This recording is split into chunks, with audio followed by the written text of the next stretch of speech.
방금 읽은 이 예수님의 비유 말씀은 포도원 농부 비유라고 불리는 예수님의 비유인데요.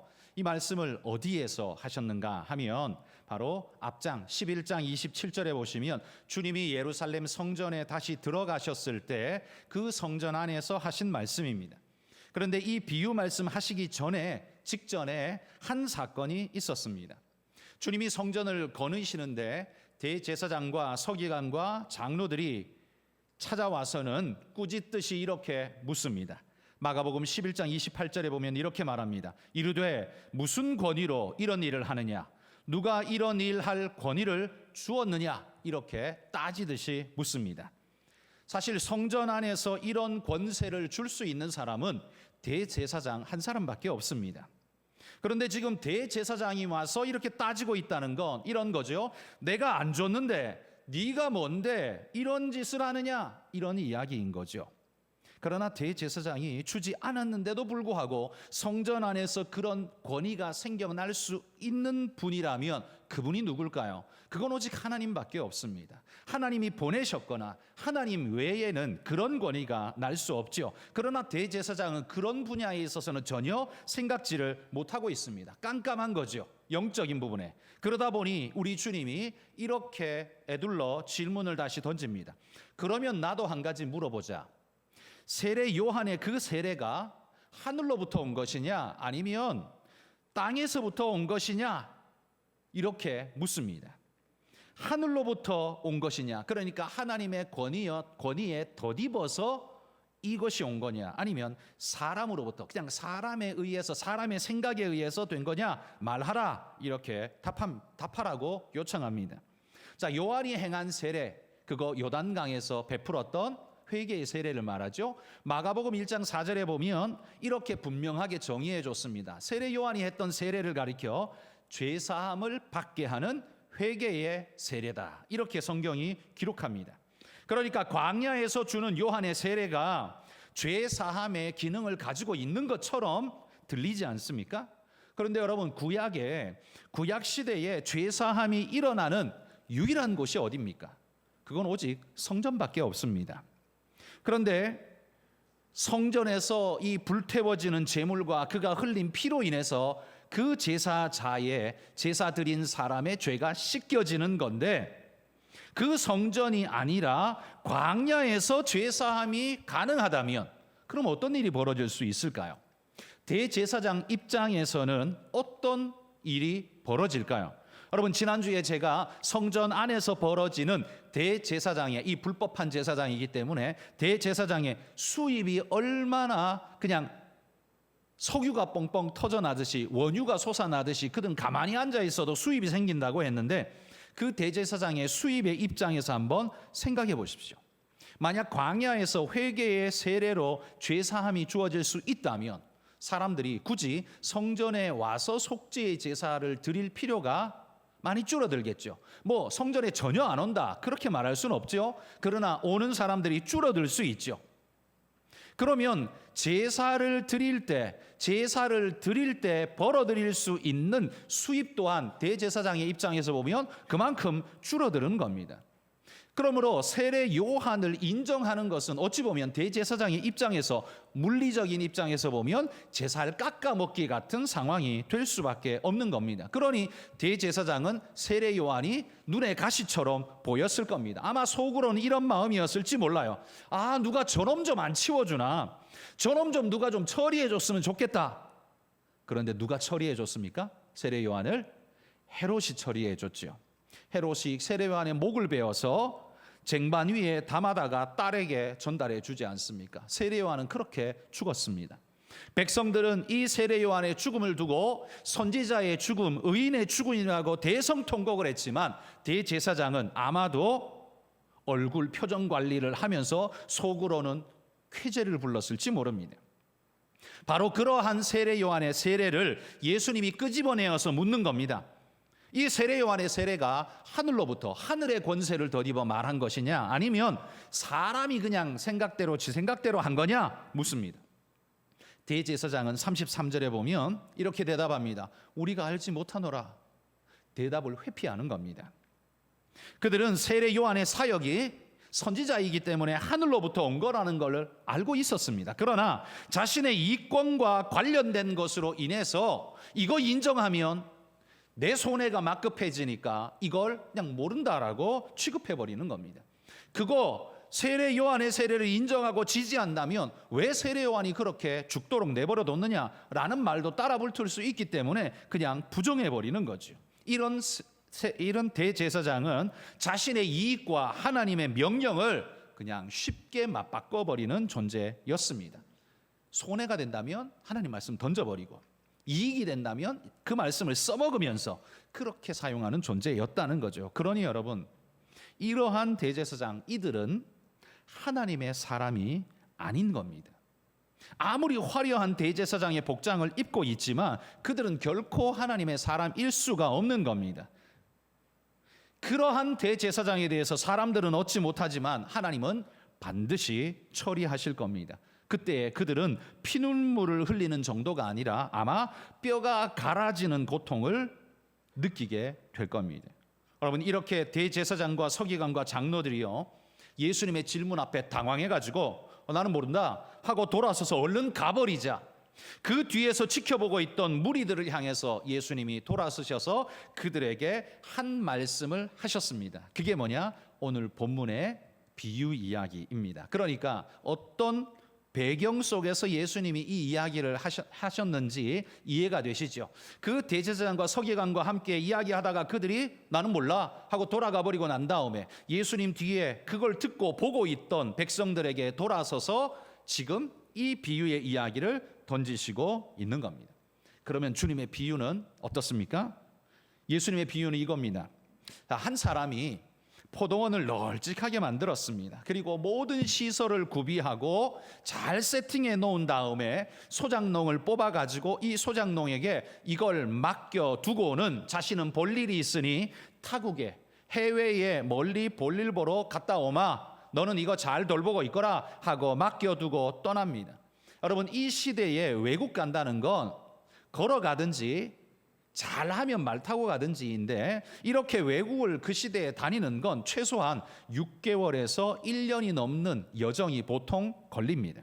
그러니까 그가 떠나 있는 시간 동안 갔다 오면 이건 뭐 추수할 때 혹은 추수할 때가 넘어서 이미 거두어 들였거나 하는 시간이 되었겠죠. 그런데 이 주인이 이 포도원을 맡기면서 이 소작농들에게 계약하기를 어떻게 했느냐 하면 2절에 보시면 내가 소출 얼마를 받는 조건으로 이렇게 하겠다라고 약속을 했습니다. 여러분, 주인이 모든 걸 세팅해 놓고 소작농에게 땅을 맡기면 그 대가를 받는 거 당연하죠. 그 소출을 얻어가는 건 당연한 것입니다. 오히려 이 주인은요, 인자한 주인이라고, 아주 넉넉한 주인이라고 그렇게 인정받아야 하는데, 왜냐하면 소출을 보통 어떻습니까? 고대 사회에는 땅 주인이 모든 걸 가져가고 조금 소작농에게 떼주는 정도가 보편적이었습니다. 그러니까 소작농 많이 먹지도 못하고 힘써 일하지만 조금 받아갈 수밖에 없었어요. 그런데 오늘 본문에 보시면 이 주인은 오히려 반대였습니다. 소출 얼마를 내가 조금 가져가고 나머지는 당신들이 나누어서 생활을 하십시오, 이렇게 해줬다라는 말이에요. 그러니까 여기서 말하는 소출은 주인은 이걸로 자신의 재산을 막 증식하겠다, 돈 많이 벌어야 되겠다, 이런 꿈을 꾸는 사람이 아니었던 거죠. 그가 소출을 달라고 하는 이유는 이건 내가 이 포도원의 주인이라는 걸 당신들이 인정하고 그 상징적 의미로 소출의 얼마를 내십시오. 그러면 됩니다. 나머지는 다 여러분들이 나누어서 하십시오. 이렇게 했다는 거예요. 그러니 여러분, 이 주인이 얼마나 인자하고 자비한 주인입니까? 자, 그래서 때가 참에 주인이 포도원의 소출 얼마를 받으려고 이제 종들을 보냅니다. 3절에 보시면 종들을 보내었더니만 이 소작농들이 그 주인이 보낸 종들을 심히 때리고 빈손으로 거저 보냈다, 이렇게 말합니다. 여러분, 이건 이 소작농들이 마땅히 해야 할 일들을 거절한 것입니다. 주인에게 마땅히 얼마를 바치고 나머지는 자신들이 나누어 갖고 이렇게 해야 되는 것인데 이것마저 거절한 거예요. 돈을 내야 하는데 내지 않은 거예요. 그런데 여러분, 이 사건이 단순히 돈의 문제냐? 아니죠. 그 이상입니다. 이건 뭐냐 하면 소작농들이 돈 문제 정도가 아니라 주인의 소유권을 인정하지 않겠다는 겁니다. 그렇죠. 소유권을 인정하지 않고 뭐 받아가긴 뭘 받아가, 우리가 땀 흘렸으니 우리 거지 그러면서 딱 끼고 앉아버리는 상황입니다. 자, 그러자 4절, 주인이 또 다른 종들을 보냅니다. 그랬더니만 이번에는요, 머리에 상처를 낸 게 어떻게 했습니까? 머리를 그냥 몽둥이로 때려가지고 피가 철철 나도록 머리를 깨버린 거지요. 이게 얼마나 끔찍한 일입니까? 근데 거기서 끝나지 않고 능욕했다라고 말합니다. 이 종들을 능욕했습니다. 이 능욕은 그 종들을 향한 능욕 정도가 아니라 이건 그들을 보낸 이에 대한 능욕인 거지요. 아주 모욕을 그들에게 준 겁니다. 여러분, 다윗도 이런 능욕을 당한 적이 있었습니다. 다윗이 왕위에 오르기 전에 사울을 피해서 도망 다녔죠. 그래서 블레셋에 의탁하기도 하고, 그리고 암몬에 가서 암몬에 자기 가족들 데리고 가서 암몬 왕에게 부탁하고는 가족들 좀 돌봐달라고 맡겨놓고 자기는 그냥 이스라엘 떠돌이 신세로 그렇게 지냈습니다. 그래서 이 암몬 왕이 다윗에게 베풀어준 호의가 있기 때문에 다윗은 이 암몬 왕과 아주 친하게 지냈습니다. 그런데 이 암몬 왕이 죽게 됩니다. 그러자 다윗이 그의 사랑을 기억하고 조문단을 꾸려서 얼른 가서 암몬 왕을 조상하고 오라, 이렇게 조문단을 보냅니다. 그러자 이 암몬에서는 이 왕이 죽자 그의 아들이 왕이 되었겠죠. 그런데 유다에서 이스라엘에서 조문단이 온다는 소식을 듣고는 이 똑똑한 척하는 이 밑에 신하들이 아주 어리석은 이야기로 왕을 속입니다. 왕이시여, 다윗이 지금 조문단을 보내는 게 그 조문단인 줄 아십니까? 아닙니다. 저들이 암몬 구석구석을 돌아보고는 정탐을 하고는 우리를 공격할 빌미를 찾고자 지금 보낸 겁니다. 그러니까 쟤들은 스파입니다. 이렇게 속인 겁니다. 이 귀가 얇은 이 암몬 왕이 이 신하들의 말에 속아 넘어가 가지고는 다윗이 보낸 조문단들을 모욕을 하기 시작하는데 수염을 싹둑 잘라버립니다. 여러분, 고대에 수염이 잘린다는 건 이건 치욕 중에 치욕인 거죠. 지금도 중동에서는 수염을 기르잖아요. 그게 어른의 상징인데 우리 조선시대에 수염 손도 댈 수 없었습니다. 근데 그걸 싹둑 잘라버립니다. 뿐만 아니라 옷을 엉덩이만큼 잘라버립니다. 여러분, 조선시대 관복 보십시오. 다 원피스지 않습니까? 조선시대 우리 옷 전부 다 원피스였지 않습니까? 이스라엘도 통옷이었습니다. 위에서부터 하나로 짠 통옷인데 그거 허리띠 졸라매면 외출복이 되고 허리띠 풀면 밤에 잠옷이 되는, 그게 이스라엘의 옷이었어요. 통옷인데 여러분, 거기에 엉덩이만큼 가위로 잘랐다고 생각해 보십시오. 달랑달랑거리고 있으면 이 얼마나 수치스럽습니까?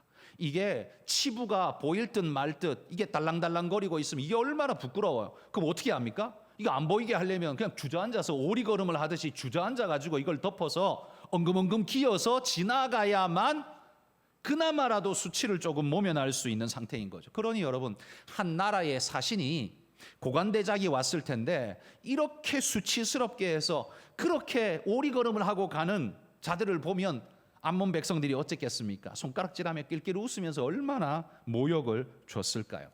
이 소식이 다윗의 귀에 들려지자 다윗이 분노하게 됩니다. 그래서 다윗은 자기 군대 장관 요압에게 명하여서 군대를 몰고 저 암몬을 쓸어버리라고 명령을 합니다. 다윗에게 미운 털이 박혔다는 걸 아는 암몬 왕은요, 자기들은 다윗을 감당할 능력이 안 되니까 여기저기다가 돈을 주고 군대 용병을 사옵니다. 수만 명을 사와가지고 다윗을 막겠다고 막았는데 막아지지가 않습니다. 다윗이 워낙 강해서요, 이 요압의 군대가 암몬을 완전 쓸어버리고 왕성까지 쳐들어가서 왕의 왕관까지 빼앗아와 버렸습니다. 그러니 왕관이 뺏겼다는 건 이건 뭐 거의 국권을 상실한 거나 다름이 없지요. 그리고는 그 암몬 백성들을 끌고 와버립니다. 많이 포로로 사로잡아 와서 그들을 전부 종 삼는데 톱질, 썰애질, 철도끼질, 벽돌 구이의 일을 시켰다라고 말합니다. 종으로, 막리를 시키는 종으로 삼아버린 거죠. 이 어리석은 왕이 호의를 호의로 받지 못하고 그 어리석은 신하들의 말에 꾀임에 넘어가가지고 엉뚱한 짓 하다가 나라를 완전히 망쳐버렸습니다. 여러분, 이게 능욕의 대가였습니다. 능욕은 이런 대가를 불러옵니다. 지금 종들이 주인이 소작 소출 얼마를 받겠다고 보낸 당연한 일을, 머리통을 깨버리고 능욕을 시키는 이 일은 주인을 모욕하는 일이죠. 이 정도면 다음에 나와야 할 다음 수순은 뭡니까? 군대를 끌고 가서 그 소작농들을 다 죽여버리는 거. 이게 보편적인 순서입니다. 그런데 놀랍게도 이 주인은 다릅니다. 5절에 보십시오. 5절에 보면 더 많은 종을 보내어서 달래보려고 합니다. 이 얼마나 인자하고 자비한 주인입니까? 그런데 이 소작농들은요, 역시나 그들마저도 때리고 죽였습니다. 그러자 주인이 생각합니다. 저들이, 종들은 몰라볼지 몰라도 내 아들은 알아볼 것이다. 내가 마지막으로 내 아들을 그들에게 보내면 내 아들을 알아보고 그들이 존중해 줄 것이다 라는 기대를 가지고 사랑하는 아들을 보냅니다. 그런데 그때 소작농들은 뭐라고 말합니까? 7절에 보십시오. 본문 7절에 보면 이는 상속자니 자 죽이자. 그러면 그 유산이 우리 것이 되리라, 이렇게 말합니다. 그들의 속마음을 훤히 보여주는 이야기죠. 그들은 철저히 계산된 악행을 지금 저지르고 있는 겁니다. 그들은 엄청난 실수를 지금 한 겁니다. 왜? 주인이 기다려주고 몇 번이고 기다려주는 것을 그들은 마치 주인이 무능하고 자기들이 대단한 걸로 지금 착각하고 있는 거지요. 이번에야말로 그냥 이번에는 주인의 재산을 싹 다 뺏어버리자, 지금 이렇게 하고 있는 겁니다. 여러분, 주인은 계속해서 인자와 자비를 베푸는데 이 소작농들은 사악한 괴계를 가지고 죄악을 계속해서 일삼고 있습니다. 자, 예수님의 이야기가 막 이렇게 고조되어지자 예수님 이야기를 가만히 밑에서 듣고 앉아있던 이 유대인들이 마음에 막 분노가 막 부글부글 끓어오르는 겁니다. 오늘 마가복음 이야기를 보시면 처음부터 끝까지 예수님이 혼자 이야기하는 것처럼 되어 있지만 마태복음에 보면 예수님이 이야기를 쭉 하시다가 끄트머리에서 뭐라고 하냐면 그 무리들, 듣는 사람들에게 너희들은 이 자를 그럼 어떻게 해야 되겠냐? 라고 예수님이 묻는 질문이 나옵니다. 그 질문에 백성들이 이렇게 대답을 해요. 마태복음 21장 41절입니다. 같이 읽어봅시다. 그들이 말하되 그 악한 자들을 진멸하고 포도원은 제때에 열매를 바칠 만한 다른 농부들에게 새로 줄지니이다. 이거 주님이 말하신 게 아니에요.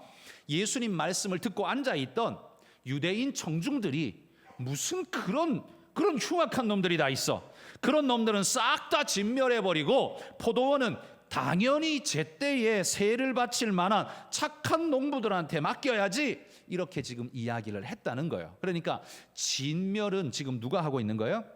유다 백성들이 하고 있는 거예요. 심판을 마음으로 말로 하고 있는 겁니다. 그게 당연하다는 거예요. 여러분, 주인이 이 소작농들에게 포도원을 믿고 맡긴 것이 잘못된 일입니까?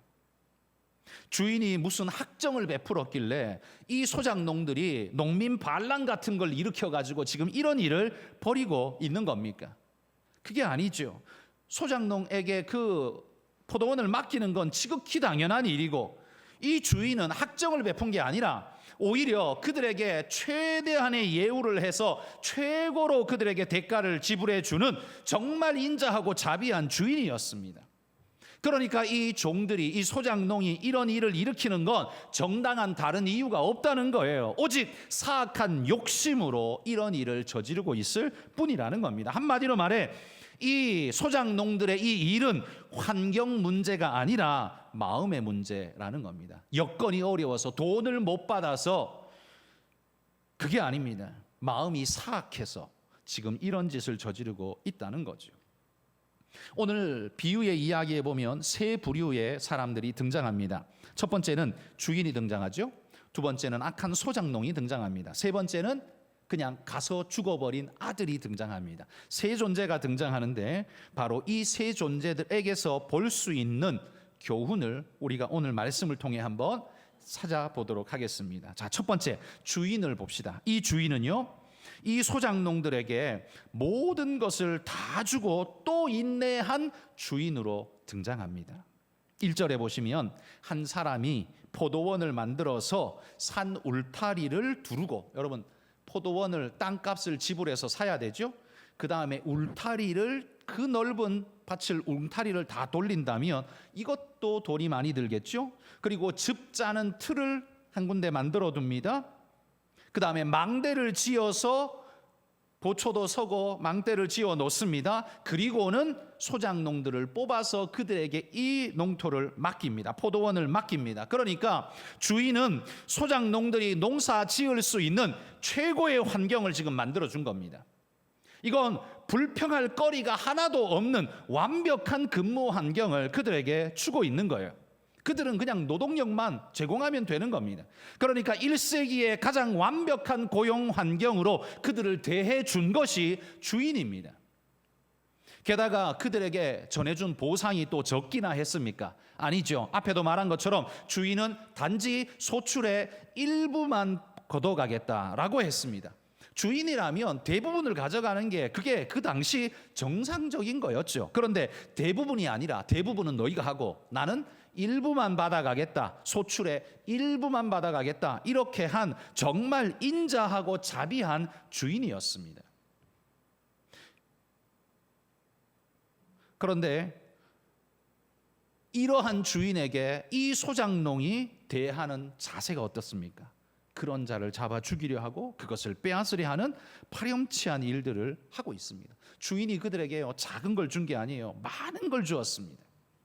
그럼에도 불구하고 이런 일이 벌어집니다. 여러분, 하나님께서 우리에게도 최상의 것으로 최적의 것을 우리에게 주셨다는 사실, 내 인생에 주셨다는 사실을 혹시 믿으십니까? 여러분, 여러분의 가정을 주신 것도 여러분에게 딱 맞는 최적의 가정을 주셨습니다. 물론 힘들고 어려운 면이 없지는 않지만 여러분, 그 어렵고 힘든 면은 뭔 줄 아십니까?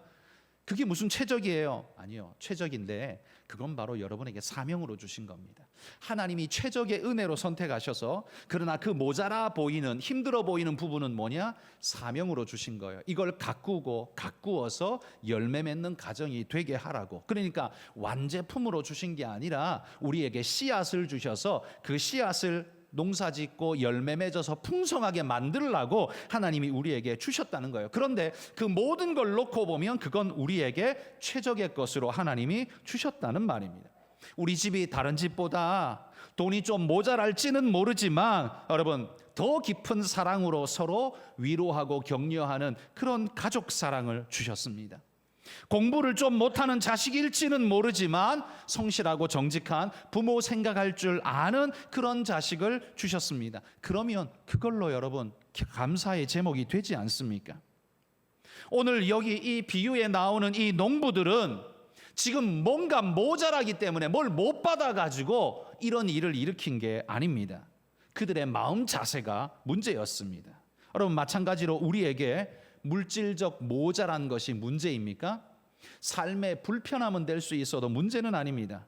오히려 뭐가 문제입니까? 그 모든 상황과 여건을 대하는 우리의 마음 자세가, 그게 문제인 겁니다. 우리 자세를 바르게 하면 여러분 모든 문제 이겨낼 수 있습니다. 왜요? 주님이 항상 우리 손을 붙잡고 함께 하겠다 약속했거든요. 하나님이 우리 손 붙잡고 있다라는 말은 앞에 걸림돌이 없다는 말이 아닙니다. 걸림돌이 있어도 내가 함께 넘어가게 해주겠다는 거예요. 함께 이겨내게 해주겠다는 거예요. 너 실망시키지 않고 무너지지 않고 내가 너를 격려하고 위로하겠다는 거예요. 그러니 주님 손 붙잡고 함께 가자는 겁니다. 그러니 여러분, 주님 손 붙잡고 가는 우리는 다 이겨낼 수 있습니다. 어려움 이겨낼 수 있습니다. 하나님이 또한 채워주십니다. 여러분, 이 사실을 믿으시기를 축복합니다. 마가복음 11장 24절에서는 주님이 이렇게 말했습니다. 우리 같이 한번 읽어봅시다. 그러므로 내가 너희에게 말하노니 무엇이든지 기도하고 구하는 것은 받은 줄로 믿으라. 그리하면 너희에게 그대로 되리라. 여러분, 그대로 되리라. 이 말씀 그대로 믿으십니까? 믿으신다면 여러분은 기도할 것입니다. 그런데 믿지 않으신다면 교회는 나와도 기도는 안 하실 겁니다. 이건 분명한 사실입니다. 그러므로 여러분, 믿음은요 빈익빈 부익부입니다. 어찌 보면. 왜? 성경이 말하잖아요. 있는 자에게 오히려 더 주시는 은혜의 축복, 없는 자는 그 있는 것까지도 빼앗긴다는 말씀하셨습니다. 이 빈익빈 부익부예요. 그러면 여러분 믿음 작은 것 하나라도 붙잡으셔야 돼요. 그 믿음 붙잡으면 하나님은 그거 따라 더 큰 걸 주시고 또 그거 붙잡으면 더 큰 거 주시고 하나님이 우리에게 계속적으로 은혜를 주신다는 사실을 믿으십시오. 우리가 기도하면 무엇이든지 기도하고 구하는 것은 받은 줄로 믿으라. 왜요? 그 기도를 들으시는 분이 우리 아버지이시기 때문입니다. 아버지는 자식을 위해서 땡볕을 내서라도 다 채워주고 싶은 것이 그게 부모 마음 아닙니까? 내 입에 들어가던 거 그거 빼서라도 자식 입에 넣어주고 싶은 거 그게 부모 아닙니까? 그러니 여러분 우리 아버지 하나님의 마음을 이해한다면 여러분 여기 말씀하신 그대로 무엇이든지 기도하고 구한 것은 받은 줄로 믿으십시오. 그게 하나님의 마음이라고 합니다. 여러분이 그거 믿으시면 그대로 응하여 질 줄 믿습니다. 여러분 우리가 믿는 건 우리 환경의 가능성이 아닙니다. 우리가 예수 믿는 거 가능성이 아니에요. 하나님을 믿는 겁니다. 아, 요거 요렇게 하고 나면 요게 요러면 그다음 되겠네. 요런 가능성으로 하나님께 기도하는 게 아니에요. 안 돼 보인다 할지라도 정말 막막해 보인다 할지라도 여러분 하나님을 믿고 기도하시면 하나님이 그대로 답을 주실 줄 믿습니다.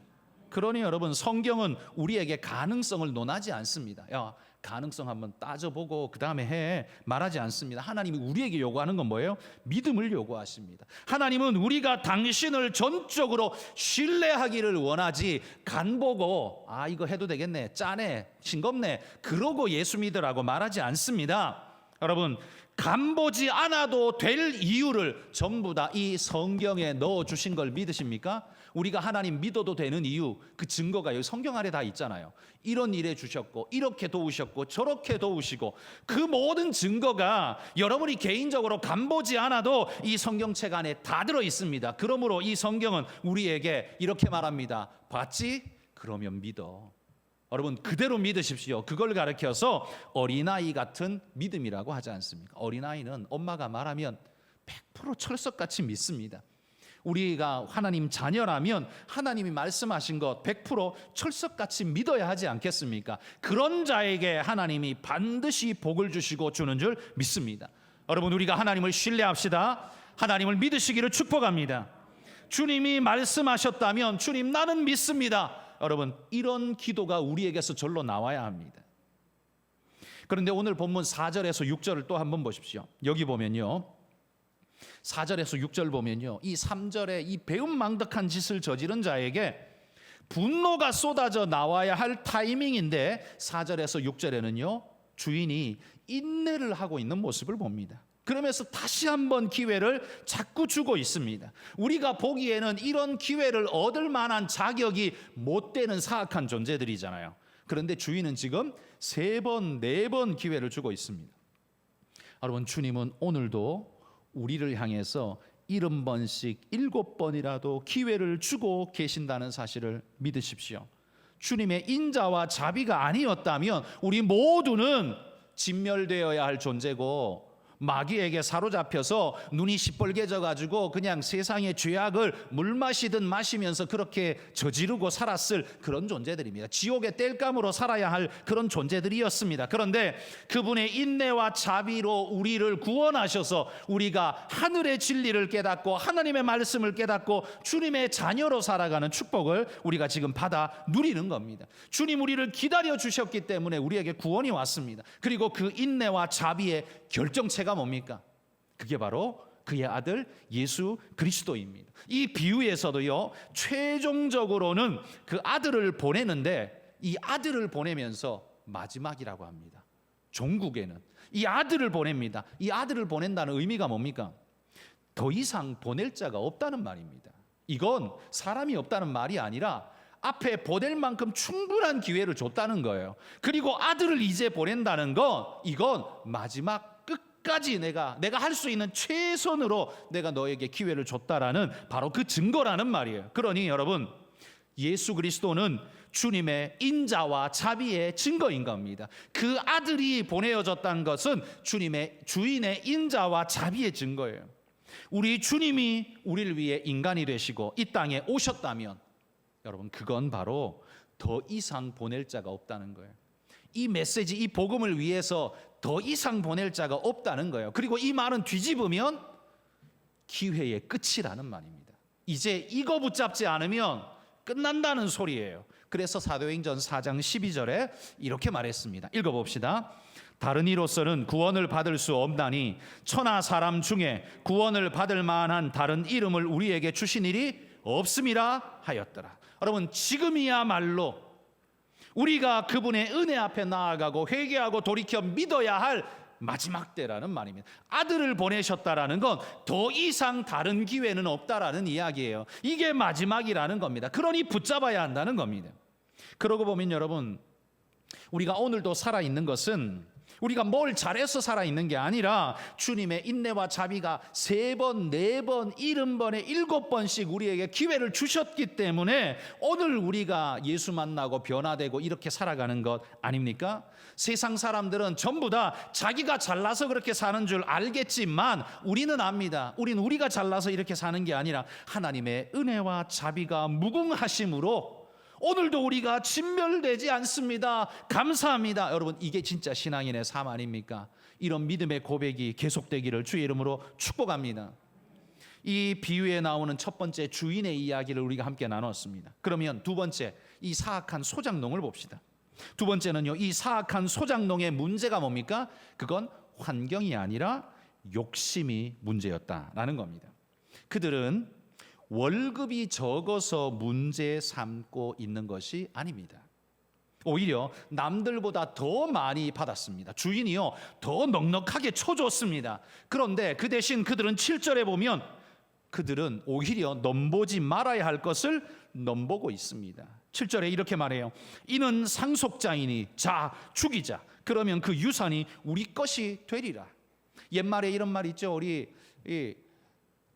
손자 예쁘다 하면 할아버지 수염까지 잡아당긴다고. 종들을 자녀처럼 이뻐해주면 지가 자녀인 줄 안다고, 뭐 이런 말도 있지 않습니까? 오늘 여기 소작농이 딱 그런 모습입니다. 자기가 넘지 말아야 할 선을 지금 넘어가고 있습니다. 여러분, 유산은 누구의 몫입니까? 아들의 몫이죠. 그건 종의 몫이 아닙니다. 종은 그 소작료를 받는 것이 그게 자기의 몫이죠. 그런데 그들은 감히 지금 유산을 넘보고 있습니다. 종인 주제에 주인의 자리를 넘봅니다. 여러분, 이거 누굴 닮았습니까? 이게 바로 마귀를 닮은 겁니다. 사탄이 어떻게 했습니까? 마귀는 주인 되시는 하나님의 자리를 넘보다가 저주받아 내침을 받고 사탄이 되지 않았습니까? 그래서 여러분, 주님께서도요, 그 유대인들에게, 바리새인과 서기관 유대인들에게 이렇게 말씀하셨습니다. 요한복음 8장 44절 상반절만 읽어봅시다. 너희는 너희 아비 마귀에게서 났으니 너희 아비의 욕심대로 너희도 행하고자 하느니라. 너희 아비 마귀에게서 나서 그 욕심을 그대로 물려받아서 너희도 그 욕심대로 하는구나 라고 말하는 거예요. 이 모습이 딱 지금 그 소작농들의 모습입니다. 아들도 아니면서 유산까지 넘보고 있는 그들의 모습. 여러분, 지금 이 성전 안에서 예수님이 이 비유를 하고 계신데요, 그 성전 안에 대제사장에게 주어진 영광과 보상이 적어서 그가 지금 성전 마당을 좌판 하나하나씩 팔아먹고 지금 앉아 있는 겁니까? 대제사장이 지금 먹을 게 없어가지고 굶어 죽을 지경이라서 성전 마당이라도 팔아서 나는 먹고 살아야 되겠다 지금 그러고 있는 겁니까? 아닙니다.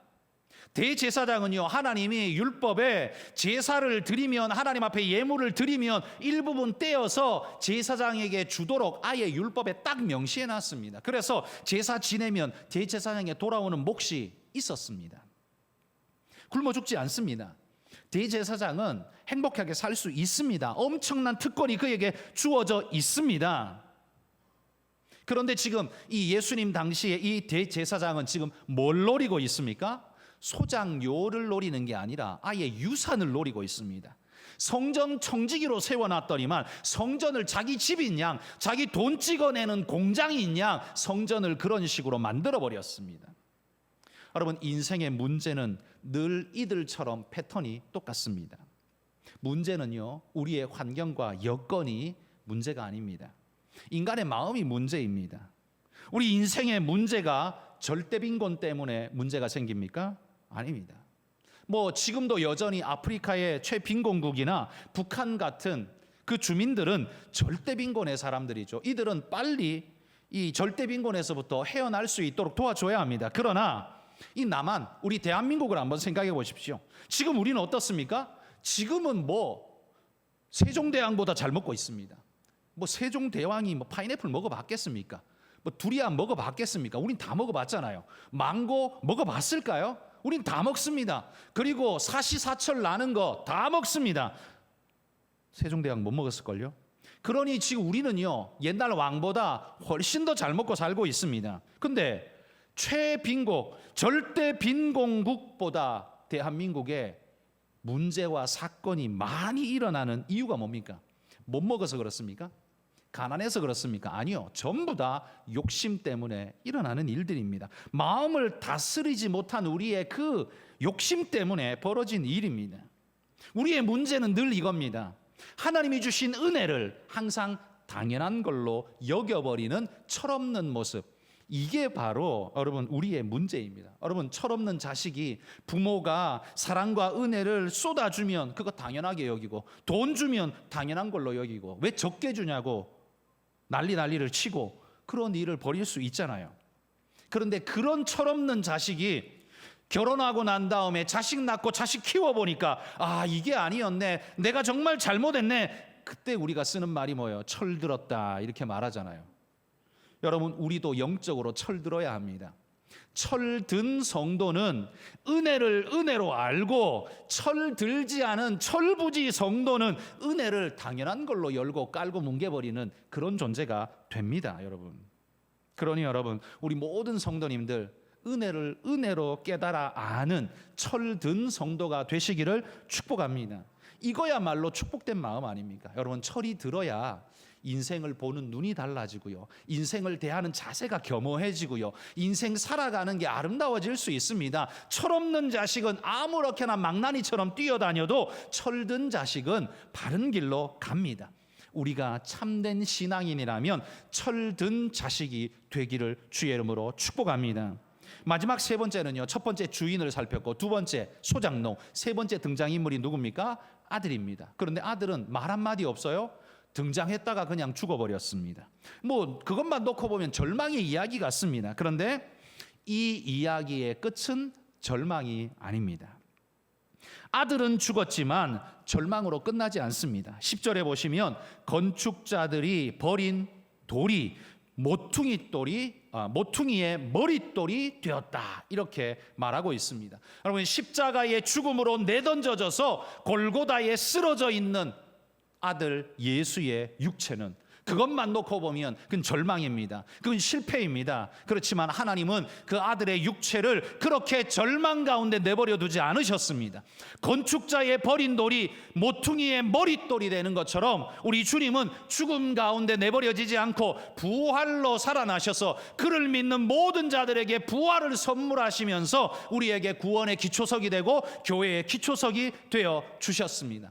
여러분, 이 건축자들이 이거 쓸모없네 하고 던진 그거를 가져다가 집에 건축 모퉁이 돌로 탁 삼아 박아놓고, 그 다음에 어떻게 해요? 이 모퉁이 돌을 기초로 해서 담을 쌓아가는 겁니다. 이 모퉁이 돌이 있으니까 담이 세워집니다. 그리고 그 위에 지붕을 얹습니다. 그리고 집이 완성되는 겁니다. 모퉁이 돌이 있으니까 이게 가능한 거예요. 근데 이 모퉁이 돌이 없으면 어떻게 해요? 아무것도 세울 수가 없는 겁니다. 사도행전 4장 11절 이렇게 말합니다. 읽어봅시다. 이 예수는 너희 건축자들의 버린 돌로서 집 모퉁이의 머릿돌이 되었느냐. 너희는 버렸지만 하나님은 그를 집 모퉁이의 머릿돌이 되게 하사 하나님께서 위대하게 사용하셨다는 거예요. 여러분, 베드로가 지금 이 말을 베드로가 한 건데요, 언제 했냐 하면 대제사장과 그 시대의 권력자들 앞에 잡혀가 가지고 신문당할 때에 한 말입니다. 그때에도 그는 용감하게 복음의 말씀을 이렇게 선포합니다. 이 예수는 건축자들의 버린 돌로서 집 모퉁이의 머릿돌이 되셨다. 이 기초석 위에 튼튼한 하나님의 집이 건축되고 세워지고 있다. 그게 뭡니까? 교회입니다. 우리 구원의 반석입니다. 여러분, 이게 축복인 거죠. 그래서 이 모퉁이 돌 없이는 아무것도 불가능한 겁니다. 그래서 아까도 읽었지만 사도행전 4장 12절입니다. 또 한번 읽어봅시다. 다른 이로서는 구원을 받을 수 없나니 천하 사람 중에 구원을 받을 만한 다른 이름을 우리에게 주신 일이 없음이라 하였더라. 여러분, 다른 이름이 없을 수밖에 없습니다. 왜? 우리 주님만이 모퉁이 돌이기 때문에 그렇습니다. 아무 돌이나 갖다 놓고 집을 지을 수는 없습니다. 그래서 이단이 하는 말, 엉뚱한 소리 하는 말, 여러분 그런 말에 넘어가지 마십시오. 주님만이 우리의 모퉁이 돌이라는 걸 기억하십시오. 그래서 오늘 본문 11절에 이렇게 말합니다. 이것이 주로 말미암아 된 것이요 우리 눈에 놀랍도다. 이렇게 노래합니다. 이것이 누구로 말미암아 된 거라고요? 주로 말미암아. 주가 누굽니까? 하나님을 일컫죠. 하나님으로 말미암아 된 일입니다. 그런데 왜 놀랍습니까? 왜냐하면요, 우리가 상상도 하지 못했던 방법으로 우리 주님께서 이 일을 이루셨기 때문입니다. 부활이라는 방법으로 이 일을 이루셨기 때문입니다. 죽은 지 사흘 만에 부활로 일으키사 그를 통해 믿음이 서고 교회가 서고 우리의 생명이 서도록 하나님께서 그렇게 우리를 이끌어 세우셨다라는 말이에요. 여러분, 우리는 모퉁이 돌 되신 우리 주님을 믿습니다. 우리의 믿음은 바로 모퉁이 돌 되신 우리 주님의 그 말씀 위에 우리의 신앙, 우리의 교회는 세워져 있습니다. 금으로 은으로 집을 짓고자 하는 것, 여러분 좋겠지만 그거 기대하지 마십시오. 도둑만 잔뜩 몰려옵니다. 세상은 금으로 은으로 집을 채우려고 하지만 우리는 주님이 지으신 이 터전 위에, 모퉁이 돌 대신 우리 주님의 터전 위에 우리는 믿음의 집을 지을 것입니다. 그리고 그 집의 완성은 천국에 가면 발견하게 될 것입니다. 여러분, 그 놀라운 축복, 그 놀라운 은혜 기대하고 소망하면서 저 천국 갈 때까지 여러분 믿음으로 달려가는, 포기하지 않는 우리 신앙인이 되시기를 주의 이름으로 축복합니다. 기도하겠습니다.